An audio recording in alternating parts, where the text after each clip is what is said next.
This morning, of course, we'll be in the book of Deuteronomy, chapter 3, here in just a moment. One of the things that I wanted to do is Israel has come to the end of their 40-year desert wandering. Moses now, in the book of Deuteronomy, is giving a repetition of the law. Not only of the law, but events that's happened in Israel's life. So this new generation that's getting prepared to take the promised land will understand what God's expected of them. The old generation has passed away, and now this younger generation is coming into being. So he's going back over these things as a reminder unto them. To put where Deuteronomy is at on a timeline, I think we said we're about 470 years since the call of Abraham, and we're somewhere around 897 to 900 years from the flood. So even though that seems like a long period of time, and to us it is, to me it is, I know it is to you, but in God's eyes, that's no time at all, is it?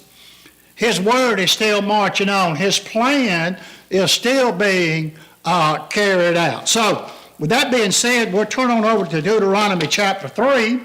And take a look and see what some of the conversations are going to be here within Deuteronomy chapter 3. The conversation is going to go something like this. Conquest of Og, king of Bashan, Moses' exhortation to Joshua, and Moses' prayer to enter the promised land.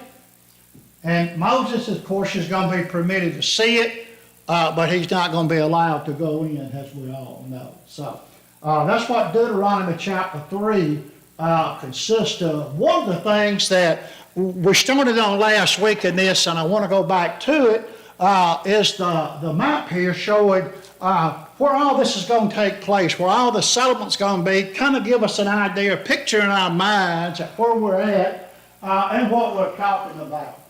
This outline here, the land of Canaan at the time of Joshua, if you look at this black line here, this is where it's going to lie, right in here, okay? Over in this area here, Manasseh and Gad and them are going to inherit that on the east side.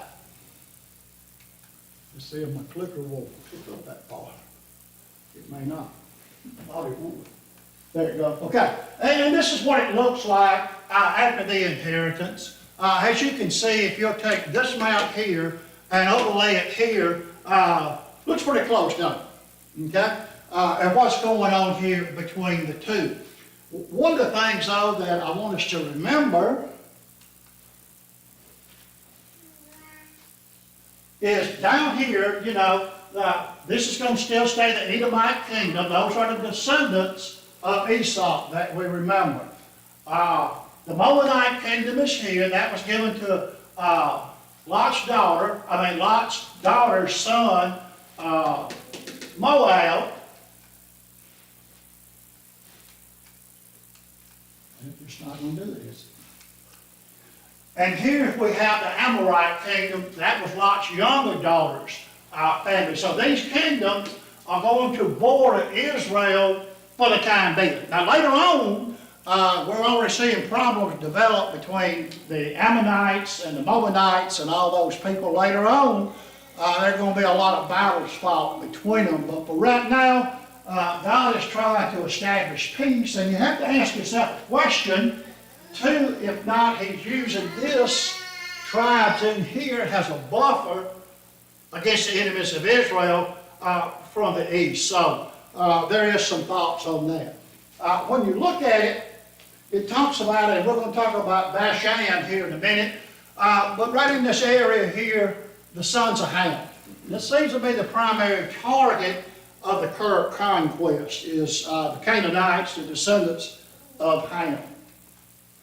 When you get up here, I want you to notice something. Some of your maps have the Arameans up here, okay? Here it still talks about Bashan.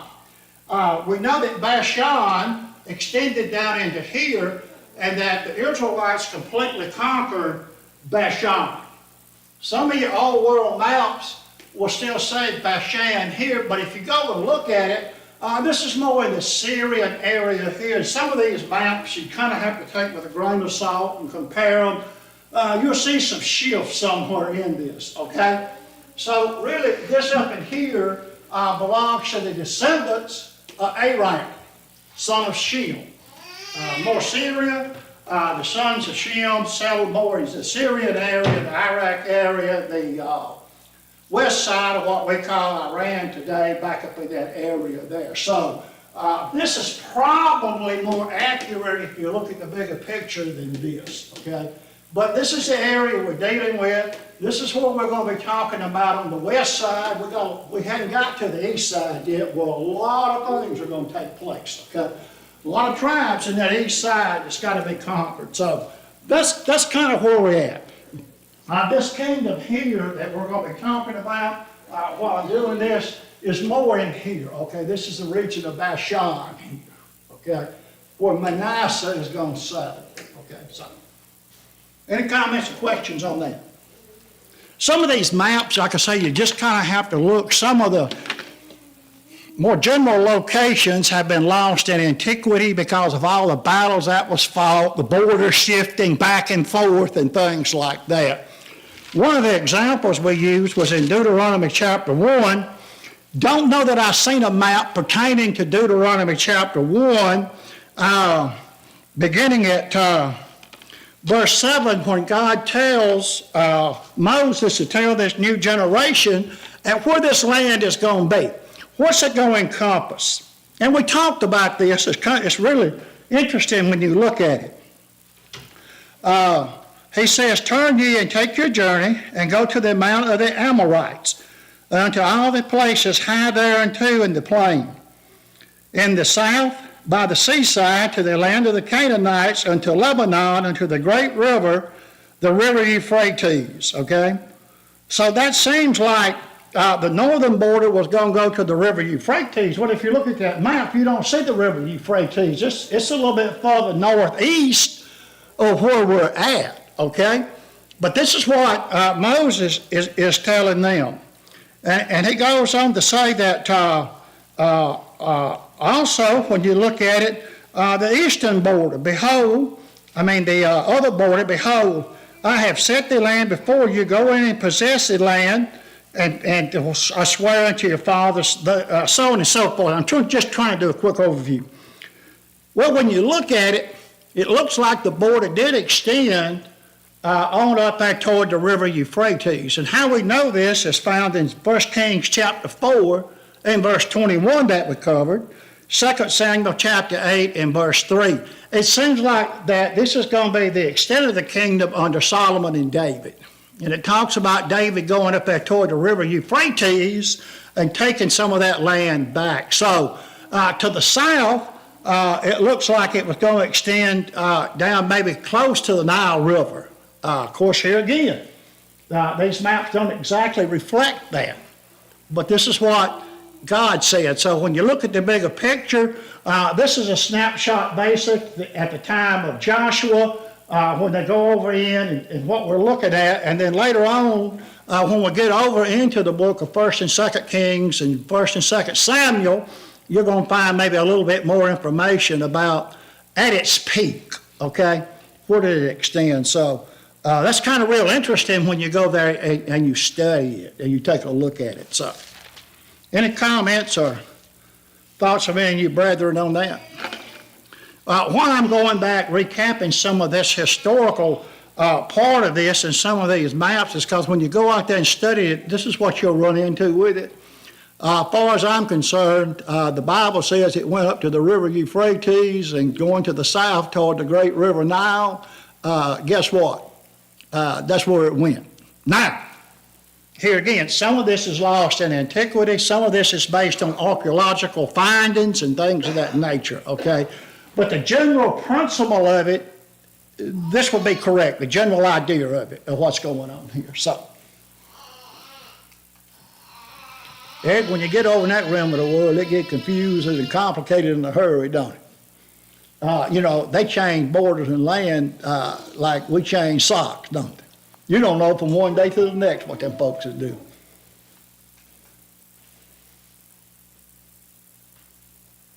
The terrifying King Og of Bashan. He's a big guy. You know, we talked about the giants. Victory over Og, king of Bashan, verses 1 through 11. Daniel, have you got that? Deuteronomy chapter 3, verses 1 through 11. Then we turned and went up the road to Bashan, and Og, king of Bashan, came out against us, leading all his people to battle at Edrei. And the Lord said to me, do not fear him, for I have delivered him and all his people and his land into your hand. You shall do to him as you did to Sihon, king of the Amorites, who dwelt at Heshbon. So the Lord our God also delivered into our hands Og, king of Bashan, with all his people, and we attacked him until he had no survivors remaining. We took all his cities at that time. There was not a city which we did not take from them. 60 cities, all the region of Argob, the kingdom of Og in Bashan.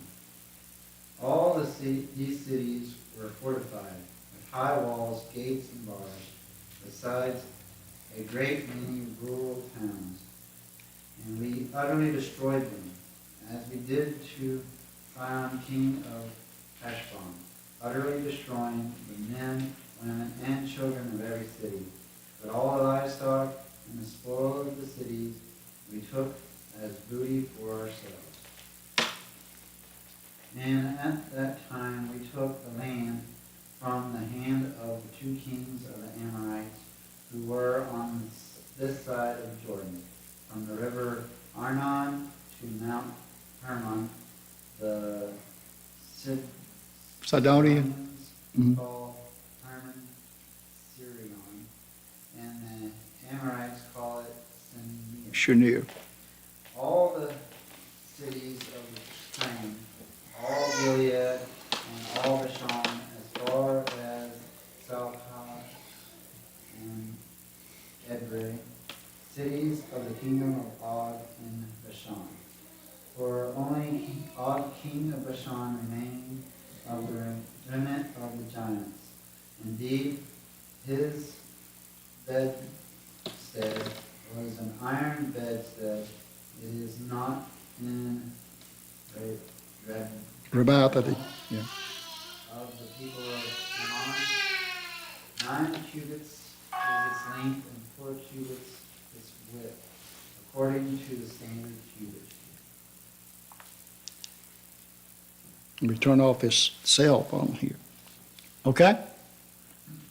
All right, so here we have, they're talking about the king of Bashan, the king of, you know, the area that Manasseh and Gad and them were going to occupy seems to be a pretty vast area. I haven't gone out and looked at it on a map to see what that distance is in length and width, or how many miles and square footage it is, but it seems like a significant place, because one of the things it tells us about that land, they took 60 cities. They were fortified cities. Well, you know, what does that tell us about the power of God and these Israelites? As long as they were doing what God said, there was no enemy too big or too strong that they couldn't conquer. And yet, early on, when they had went against the will of God, and they realized and had repented of it and said, we're going to go up there and take the land on the west side of the Edomites and go up in that way from Kadesh Barnea, what happened to them? They got run back, didn't they? God told Moses, don't you go up there with them. That's not in my plan. They're doing that on their own. So they were not very, very successful doing things on their own, were they? We're going to find that as a crossover into Jericho, and the crossing over into the promised land, a place called Ai, and we'll get to that sometimes later, okay? And the Aonites, they defeated them just right off the bat, okay? And there was a reason for that, because there was sin in the camp, and Joshua was told to do what? Joshua, you need to get up and go find where that sin is at. And so right here, and you know, this wasn't a small group of people from what we can tell either, was it? Okay? You go there and you look at that King Og, and it says that his bedstead was a bedstead of iron. It was 9 cubits, the length thereof. And a cubic generally is considered a foot and a half, okay? Generally. So that would make it about what, over 13 feet long? 13 and a half. Huh? 13 and a half. There you go. I knew we had a mathematician with a I know they use you to check calculators to make sure they're right. Yeah, okay. All right. Anyway, that's good. 13 and a half feet long, and 4 cubits is the breadth thereof. So here again, a foot and a half, Daniel. There you go. That's a big bed, wasn't it? Made of iron. Sound like a pretty good sized guy. And last week we talked about giants in a little bit, not a whole lot, because the Bible really doesn't tell us a whole lot about the origin of them. There are some theories and thoughts and things of that nature, but we know there were some giants that existed before the flood, and somewhere through the lineage of Ham, that reappeared after the flood, because it talks about these giants here, and even some giants in the land of the Amorites, okay? So anyway, don't know a whole lot about them. Doesn't tell us a whole lot about them. Gives a description of this guy here. When we stop and we think about David and Goliath, we think about that. You know, Goliath, he was a good-sized guy, wasn't he? And so, you know, so they did exist, okay? And maybe we're in the realm of things like when you go talking about dinosaurs, exact how, whens, and whys, and things of that nature. There are things that we know, things that we don't know, and like that. But we do know just like these giants existed, just like these dinosaurs existed. I'm going to forewarn you now, when you go out and you study this on your own, you're going to come across some theories, okay? And some of them is going to be pretty far out there, okay? Trust me. The one that angels, the fallen angels, interbred with human females here on earth, created these giants that don't wash, Jeff. That's far out there, okay? That's, like Herbert Keith said, you got to really have the 33rd chapter of your imagination running on that one, okay? But anyway, just to forewarn you, okay? So you're going to find some strange things here. So anyway, this was him. The Bible says they did what? These fenced and walled cities in verse 5 with gates and bars. Besides the unwalled towns, we utterly destroyed. Just like they did in the southern part of this, King Sihon, down at Heshbon, which is south of what we consider, is still an Amorite kingdom, okay? It's just 2 different kings. So not only did they do that, but, you know, they destroyed the men, women, and children of every city. You know, that sometimes it's kind of a hard thing to swallow when you stop and think about it, that destroying the men you can see, some of the women you can see, but the children. So what was the point of that? Any of you brethren remember what the point of that was? What did God want them to do? Get rid of all what? Sin. Back in that time, and still over in that part of the world today, we still hear something about families have the right to avenge the death of their loved ones.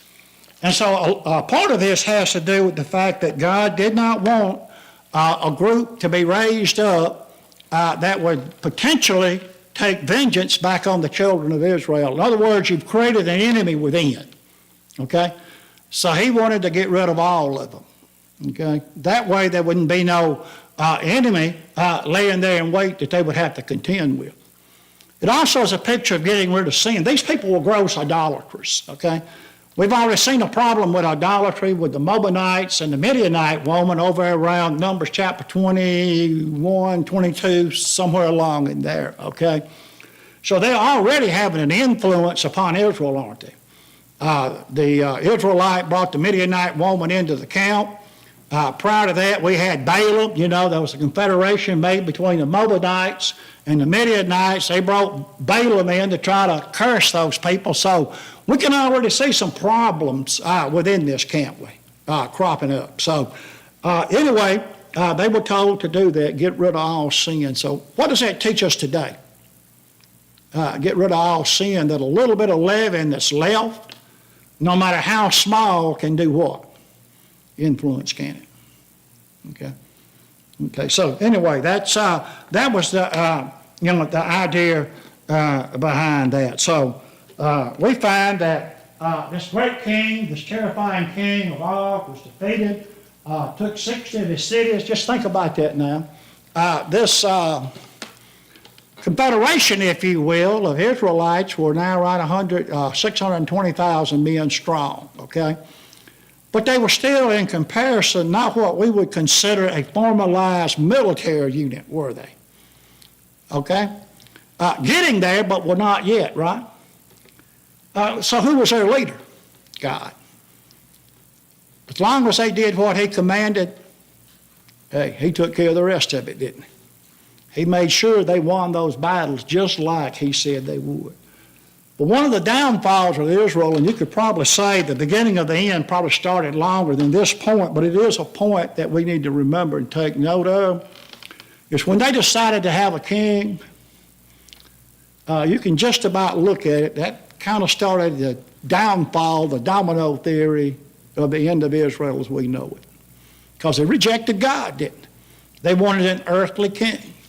Okay? So, but anyway, they were successful in taking that land. Moses recounts the victory over Og, the king of Bashan, detailing how they captured all cities. Not a single fortified city stood against the Israelites. They completely destroyed them, leaving no survivors. So, sometimes, maybe in a shadow type thought, I forget what you call it, my mind, it don't work as good as it used to. I'm afraid I'm not going to be like Brother Con and have a steel trap at 103, okay? But anyway, the shadow that we see here is this. Sometimes sin can have a powerful hold. It can be a strong city, can't it? It can be a strong, fortified city, can't it? Sin can be hard to give up on, can't it? But with God's help, can we defeat that fortified city? Yes. So maybe we're seeing some shadows here of what was to come spiritually. No matter how great the obstacle, no matter how big the giant that stands in front of us, no matter how powerful the fortified city is, doesn't matter how many of them it is, if God is on our side, contingent that we're on his side, what can we do? Defeat it. It can't stand. It can't stand in the presence and power of God. So maybe that's another shadow or type that we can see in this. I know as I've been going along with this in the book of Genesis and the book of Exodus, we kind of talked about types and shadows a lot. Kind of have gotten away from that because there's so much other to talk about in this too. So, but anyway, seeing a type and shadow in this. And here again, this is what we're looking at. That's the map that we just saw. You see Manasseh. Gad more is down there where the king Sihon was. He's still an Amorite king, just like Og. He was more down in the south, not as big a kingdom. You see where Gad is at. See where Reuben is at on down that way. So this is what it's shaping up like.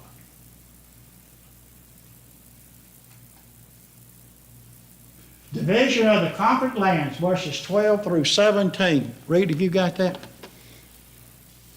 So we took possession of this land at that time.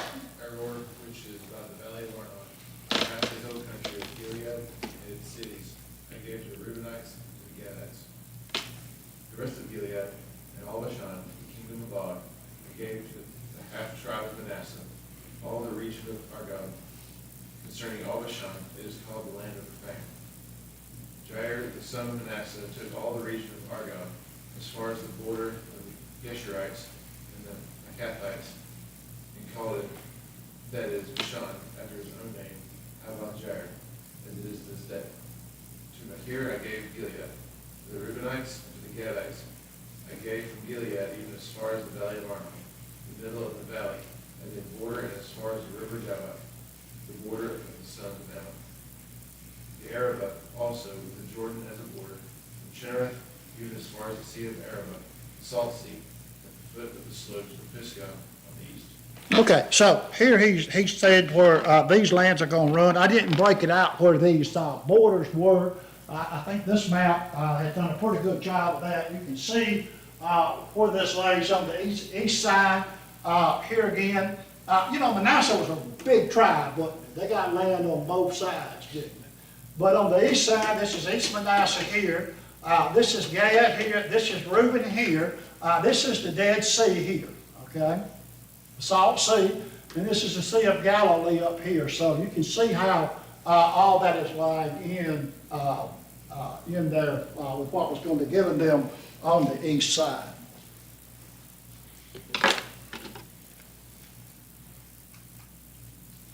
The territories captured from the Amorite kings, Sihon and Og, were divided amongst the tribe of Reuben, Gad, and half the tribe of Manasseh.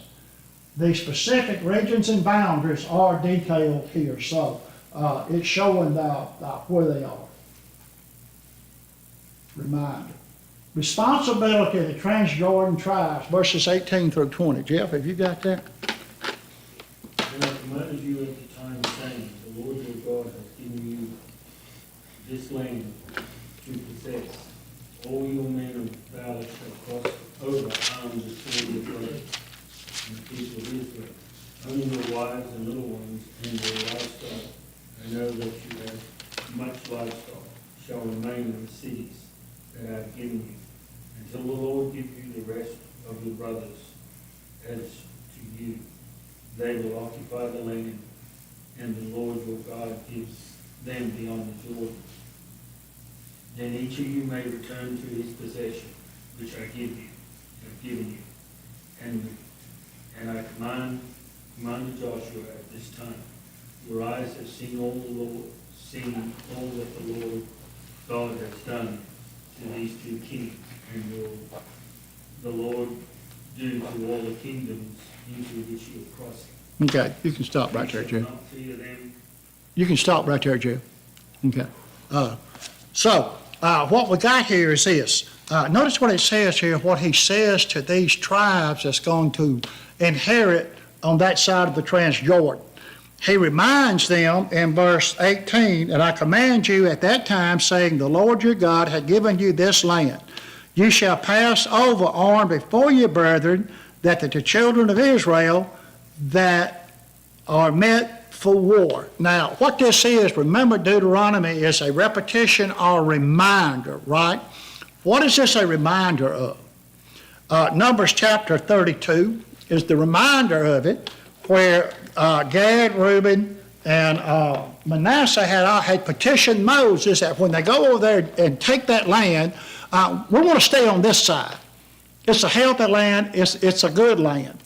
And when you turn over there to Numbers chapter 32, it says here in verse 6, and Moses said unto the children of Gad and the children of Reuben, shall your brethren go to war, and shall you sit here? Now, what is unfolding here is God is going to expect them, even though they're on the east side, to go with their brethren to take the west side. And he talks to them about that if you don't, the Lord's anger is going to be kindled against you. And very often we use this in sermons and lessons and things like that, but a lot of times we don't know where the origin of this statement in verse 23 came from. What's the facts behind it? Well, the facts behind it is that if they don't go over, God is going to be upset with them. And notice what he says here. But if ye will not do so, behold, you have sinned against the Lord, and be sure your sins will find you out. So he's just telling them now, if you don't go over, you're not going to get away with that sin. That sin is going to find you out. So if you don't go over and help your brethren, you've sinned.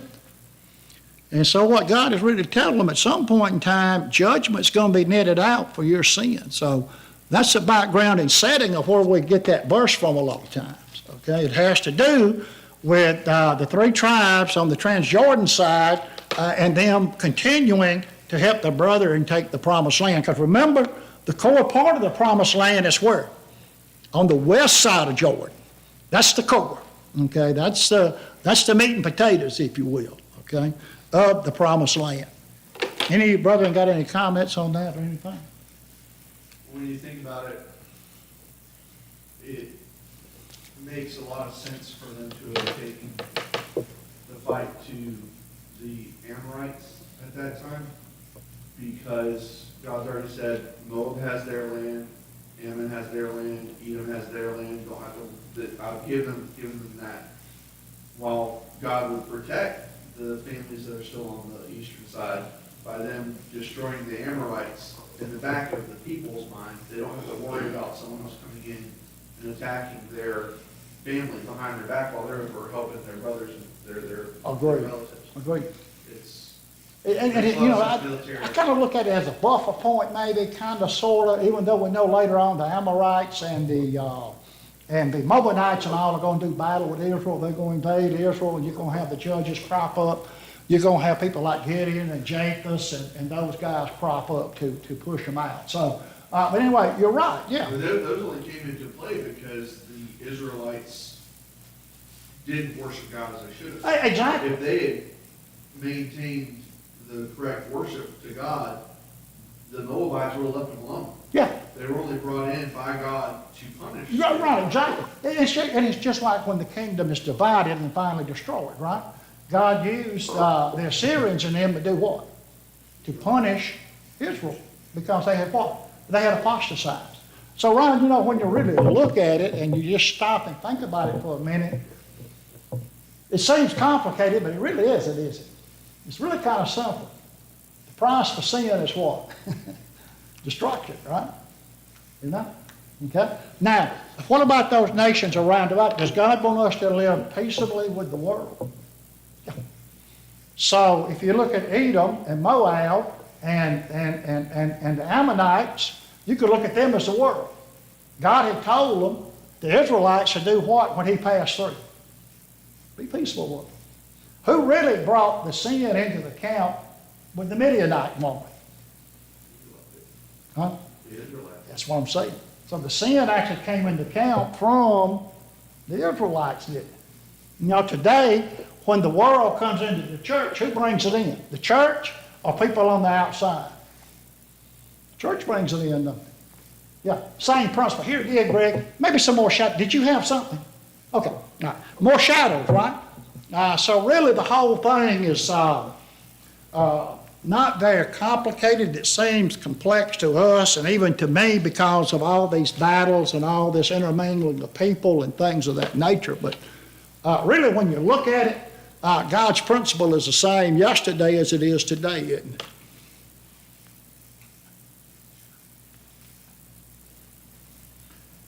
Moses reminds the tribes of Reuben, Gad, and half of Manasseh of their commitment to fight alongside their fellow Israelites in capturing the land west of Jordan.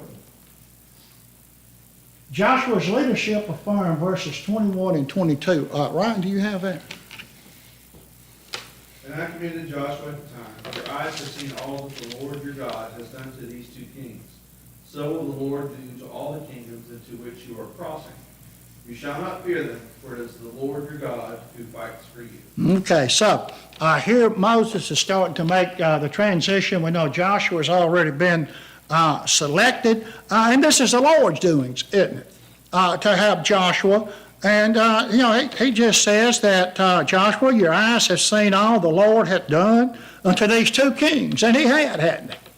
So don't you be afraid when you pass over these other kingdoms, okay, when you go in to take them. You shall not fear them, for the Lord your God, he shall fight for you. What do we hear that again? Joshua chapter 1, right? God reminds Joshua, don't be afraid, don't fear them. I'm with you. You go in and you take that promised land. Okay, so we're going to hear this again later on. Moses encouraged Joshua, telling them not to fear the upcoming battles because the Lord will fight for Israel, just as he did against the two Amorite kings.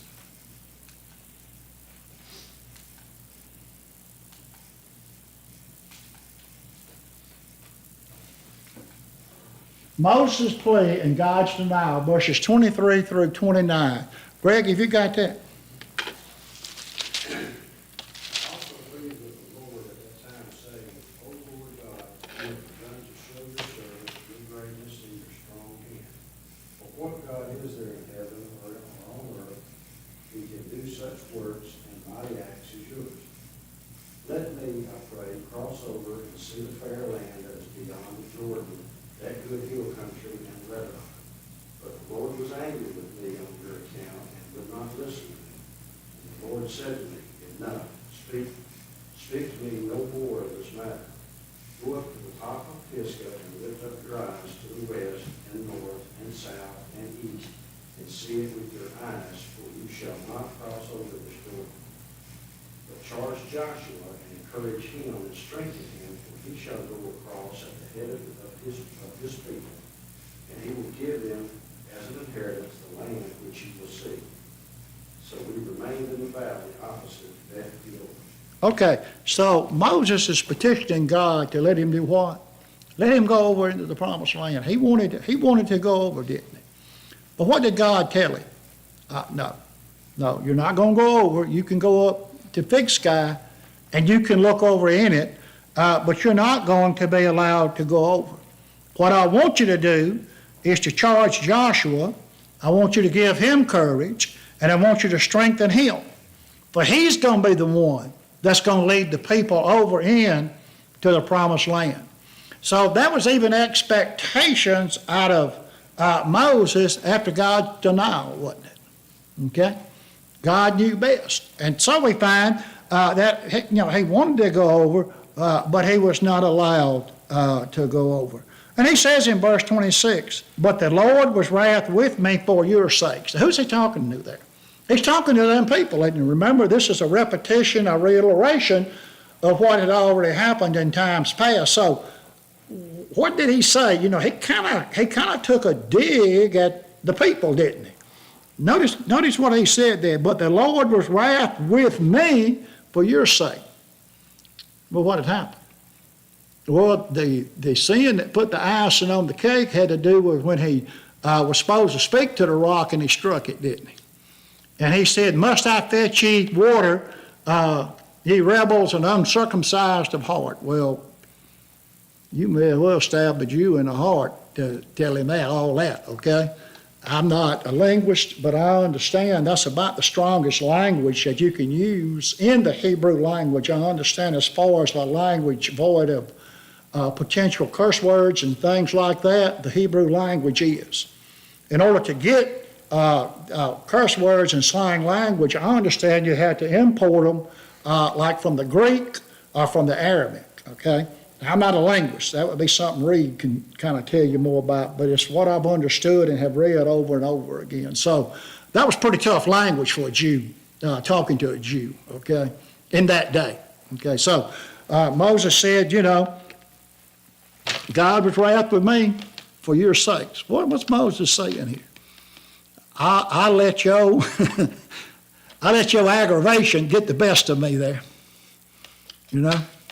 Now I'm not going to get to go over. So what's that telling us today? Can we be robbed of our salvation if we let somebody else do it? Yeah, we sure can. We can let people do that. We can let people get so far under our skin that we just lose our salvation, don't we?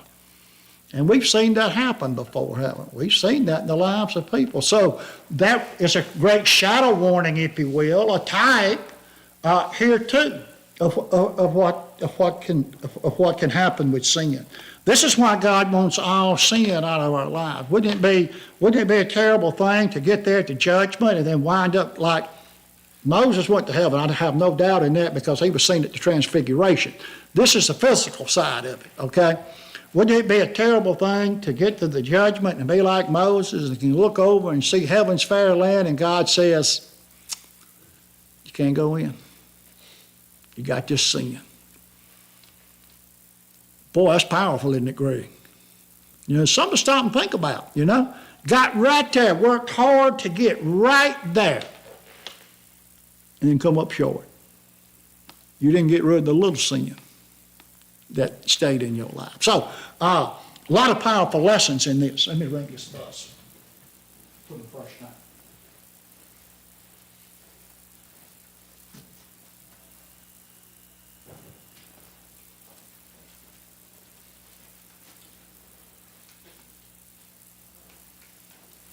Moses recalls his plea to the Lord to let him enter the promised land. God denies his request, telling him not to speak of it anymore. However, God allows Moses to climb a peak to view the land from afar.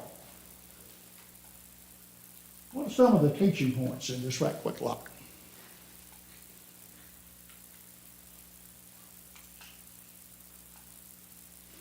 Victory over Og, the king of Bashan, we talked about that. Deuteronomy 3:3 states, so the Lord our God also delivered Og, king of Bashan, and all his people into our hands, and we struck them down until no survivor was left. The victory underscores God's powerful and faithfulness in fulfilling his promises. So, as long as we do our part, God's going to do his part.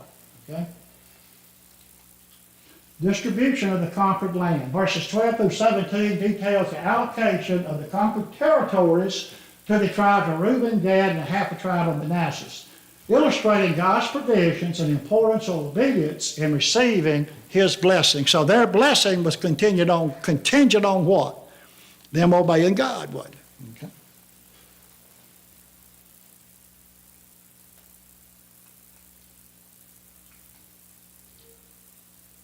Moses' plea and God's response. In verses 23 through 27, Moses pleads with God to enter the promised land, but God denies his request, reminding us of the consequences of disobedience and the importance of accepting God's will. Encouragement to Joshua. Verse 28 highlights God's command to Moses to encourage and strengthen Joshua, emphasizing the importance of mentorship and preparing future leaders. Well, that's powerful right there, even with us today, isn't it? What are the older generation entrusted to do to prepare the future generation, right? And so it was with Moses toward Joshua.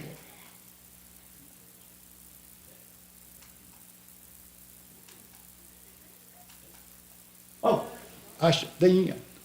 And we've got about a minute, but I kind of hear them, so I'm going to go ahead and mash the bus, and we'll go from there.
Hey, Reed, how you doing, sir?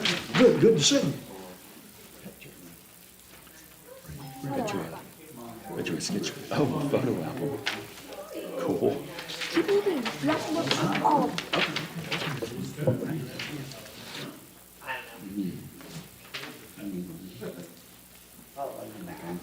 Well, Con, how you doing?